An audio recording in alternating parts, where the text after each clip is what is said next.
मैं आपका दोस्त रितेश अपने एमपीपीएससी नोट्स इन हिंदी चैनल में आप सभी का स्वागत करता हूं। तो फ्रेंड्स, आज मैं एक नए टॉपिक पर मैंने वीडियो बनाया है जिसका टॉपिक है सूचना एवं संचार प्रौद्योगिकी, जो कि हमारे एमपीपीएससी के जो सिलेबस है उसी का एक टॉपिक है। तो इस टॉपिक में हम बात करेंगे, इसमें पूरा डिटेल में बात करेंगे कि जो भी क्वेश्चंस इनसे रिलेटेड बन सकते हैं एमपीपीएससी के एग्ज़ाम में, तो उन सभी के बारे में हम इस वीडियो में डिस्कस करेंगे। तो फ्रेंड्स, इस वीडियो को पूरा आप लास्ट तक देखें और इसमें जितने भी पॉइंट्स मैंने आप इसमें डिस्कस किए हुए हैं उन सभी पॉइंट्स के आप नोट्स ज़रूर बनाएं।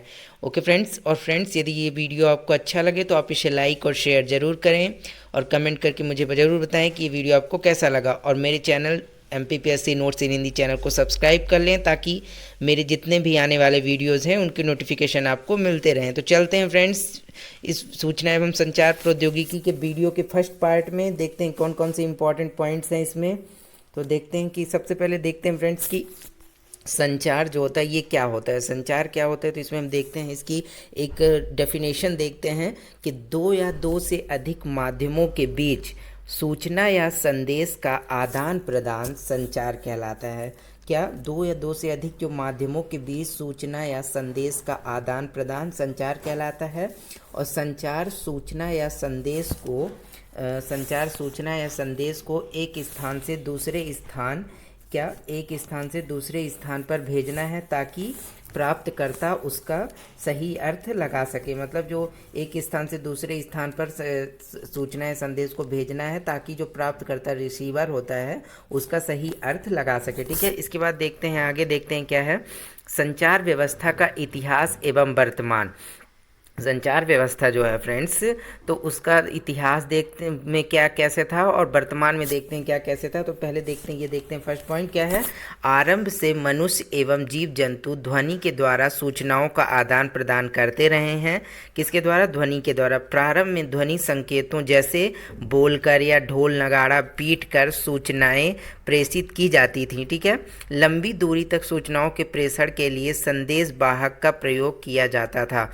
लंबी दूरी के लिए किसका? संदेश वाहक का। और जो कम दूरी के लिए तो बोल कर या ढोल नगाड़े पीट कर सूचनाएं प्रेषित की जाती थी। कब? तो ये इतिहास की बात है। ठीक है, और प्रयोग किया जाता था। इसमें समय के साथ समय तथा श्रम अधिक लगता था। मतलब इसमें जब जब प्राचीन काल में जो इतिहास में सूचनाएं भेजी जाती थी लंबी दूरी के लिए, तो उसमें समय अधिक और श्रम भी लगता था। इस एवं विश्वसनीयता भी प्रमाणित नहीं होती थी। मतलब कि ये पहुंच जाएगा कि नहीं पहुंच पाएगा, इस सभी की विश्वसनीयता जो थी, तो एक्यूरेसी उसकी प्रमाणित नहीं थी। मतलब कि उसका कोई प्रमाण नहीं था कि ये सही जगह पहुंचेगा या नहीं। इन सभी के बारे में कोई निश्चित विश्वसनीयता नहीं थी। ठीक है, उसके बाद समय बदला जब, तो धीरे धीरे देखते हैं क्या, जब विज्ञान और प्रौद्योगिकी के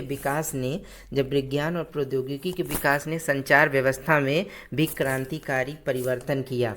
ठीक है, संचार व्यवस्था जो है इसमें क्रांतिकारी परिवर्तन किया। विज्ञान एवं प्रौद्योगिकी के विकास जब हुआ तो आज telegraph, telephone, radio, television, internet, email, WhatsApp, Facebook, Twitter, उपग्रह संचार के माध्यम से हम अपना संदेश पलक झपकते ही विश्व के किसी भी कोने में पहुंचा सकते हैं। ये सब आपको जानकारी होगी कि इन सभी के माध्यम से आज सभी सब चीज़ों का यूज करते हैं। टेलीग्राफ, टेलीफोन, रेडियो, टेलीविज़न, ये सभी का यूज करते हैं। इनके द्वारा अपनी सूचनाओं को एक स्थान से दूसरे स्थान काफ़ी दूर दूर तक, एक देश से दूसरे देश तक पहुँचा देते हैं। ठीक है, विश्व के कोने तक में पहुँचा दिया जाता है। संचार क्रांति में हुए क्रांतिकारी परिवर्तन को हम संचार क्रांति का नाम दे सकते हैं। मतलब जो क्रांतिकारी परिवर्तन हुए संचार व्यवस्था में, उसको हम संचार क्रांति का नाम दे सकते हैं, जिसने मानव जीवन पर दूरगामी प्रभाव छोड़ा है।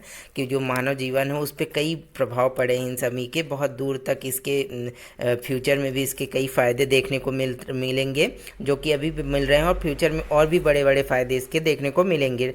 इसके बाद देखते हैं आधुनिक संचार व्यवस्था में सूचना को विद्युत तरंगों में बदलकर उन तरंगों को विभिन्न माध्यमों के जरिए इलेक्ट्रॉनिक उपकरणों द्वारा पुनः सूचना में बदल दिया जाता है। इस तरह कम समय में लंबी दूरी तक सूचनाओं का विश्वसनीय संप्रेषण किया जा सकता है। इसी कारण इस व्यवस्था को दूरसंचार का नाम दिया गया है। क्या होता है फ्रेंड कि जो संचार व्यवस्था में विद्युत तरंगे, आजकल आप देखेंगे कि जैसे हम लोग टेलीफोन वगैरह या मोबाइल फ़ोन पे बात करते हैं तो उसमें डायरेक्ट सिग्नल जो होते हैं वो सैटेलाइट के माध्यम से हमारे जो आवाज़ें हैं दूसरे देश तक के लोगों तक पहुंच जाती हैं, वो सैटेलाइट के थ्रू ये सब होता है विद्युत तरंगों के माध्यम से। एक इलेक्ट्रॉनिक उपकरण का यूज करके उसे, जैसे मान लीजिए कि सूचना जा रही है तो कई इलेक्ट्रॉनिक उपकरणों का यूज किया जाता है और उसमें सूचना को पुनः सूचना में बदल करके दूसरे गंतव्य स्थान तक पहुंचा दिया जाता है। ठीक है, तो इसमें विश्वसनीयता भी बनी रहती है। जो भेजने वाले जो संदेश है उस सभी की विश्वसनीयता सूचना की बनी रहती है। ठीक है, इसलिए इसे दूर संचार कहा जाता है, क्योंकि ये दूर दूर तक लोगों को ये संचार किया जा सकता है इसके माध्यम से। ठीक है, इसके बाद देखते हैं नेक्स्ट पॉइंट क्या है। तो नेक्स्ट देखते हैं दूर संचार का विकास। जो दूर संचार है फ्रेंड्स, उसका विकास कैसे हुआ उसके बारे में थोड़ा देखते हैं। तो पहले इसमें क्या है, लंबी दूरी तक सूचनाओं के संप्रेषण यानी कि भेजना जो होता है, सेंडर संप्रेषण सेंड करने का प्रारंभ, संप्रेषण का प्रारंभ टेलीग्राफ के विकास से संभव हुआ। टेलीग्राफ जो था फ्रेंड, उसके विकास से ही ये लंबी दूरी की सूचनाओं का संप्रेषण संभव हो पाया, भेजना। अंतर महाद्वीपीय टेलीग्राफ व्यवस्था की शुरुआत अमेरिका और यूरोप के बीच 1850 में हुई, जब दोनों महादेशों के बीच ट्रांस अटलांटिक केबल डाली गई। कब, किसके किसके देश के बीच हुई फ्रेंड्स टेलीग्राफ की व्यवस्था की शुरुआत? अमेरिका और यूरोप की। कब? 1850 ईस्वी में। ठीक है, इसके बाद देखते हैं कि एक पॉइंट, अगला पॉइंट क्या है, रेडियो संप्रेषण।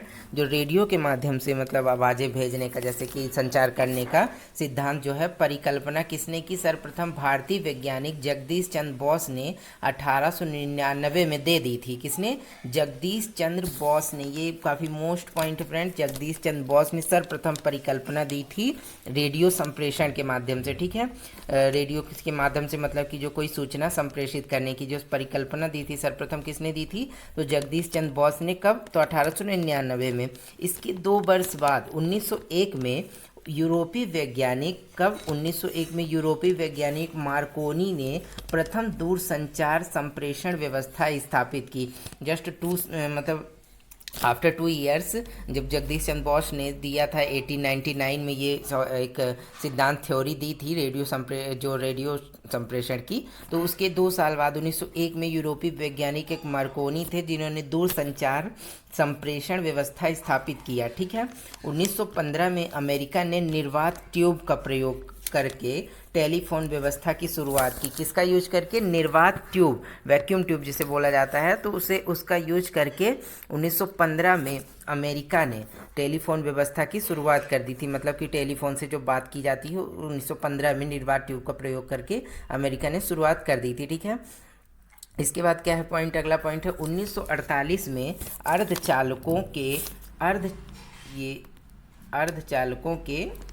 अर्धचालकों से बने ट्रांजिस्टर का निर्माण ने, अर्धचालकों से मतलब कि जो सेमीकंडक्टर होते हैं उनसे बने ट्रांजिस्टर का निर्माण ने संचार व्यवस्था में एक नए युग का सूत्रपात किया। मतलब कि जब जो अर्धचालक सेमीकंडक्टर होते हैं, जब 1948 में ये बन गए, उनसे बने जो ट्रांजिस्टर थे उनके निर्माण से संचार व्यवस्था में, जो कम्युनिकेशन में एक नए युग का सूत्रपात हुआ, नया युग आया, जिसके माध्यम से संचार व्यवस्था में गुणात्मक सुधार हुए थे। मतलब कई गुना ज़्यादा सुधार हो गए संचार व्यवस्था में, कम्युनिकेशन में कई, मतलब कि बहुत ही तेज़ी से ये विस्तार करने लगा। ठीक है, 1962 में टेलस्टार नामक उपग्रह के छोड़े जाने से,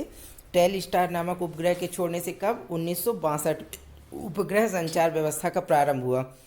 जो आज हम फ्रेंड्स सैटेलाइट के माध्यम से संचार वगैरह कम्युनिकेशन किया जाता है, विभिन्न मोबाइलों में हम देखते हैं कि डायरेक्ट वो कनेक्शन होता है उसका सीधे सैटेलाइट वगैरह से होता है। तो ये व्यवस्था कब प्रारंभ हुई थी? तो 1962 में। किस उपग्रह के माध्यम से? तो टेलस्टार उपग्रह भेजा गया था। उसके पहला जो उपग्रह था टेलस्टार 1962 में भेजा गया था इसके संचार के लिए, तभी से ये जो उपग्रह संचार व्यवस्था प्रारंभ हो गई थी। ठीक है, इसके बाद देखते हैं नेक्स्ट पॉइंट क्या है। 1965 में नेक्स्ट पॉइंट है 1965 में अली बर्ड नामक एक प्रथम संचार उपग्रह छोड़ा गया।